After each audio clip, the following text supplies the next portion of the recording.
Bring in Dr. Oz now. Dr. Oz, thanks for being with us. Coronavirus has now killed more people outside of China than inside where the virus originated.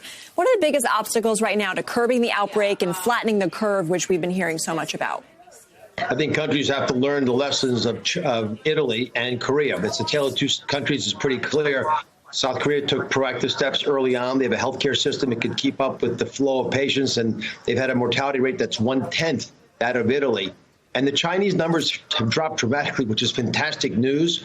And it's also valuable for us to understand why they were able to do that. If you look inside of Wuhan province, they had a catastrophe. But outside the province, which, of course, they quarantined in the largest movement of its nature ever, 60 million people blocked in that space. But the rest of the country was relatively spared. They didn't have the big spikes, the huge crises that Wuhan experienced, and it took the country in a very different direction. We just have to copy what they did, take their blueprint and repeat it here in this country. And we started that aggressively over the last week. So is it too late right now for the U.S. to adopt those policies? I mean, or has it been too late in maybe adopting the lockdowns, the curfews like we're seeing in New Jersey?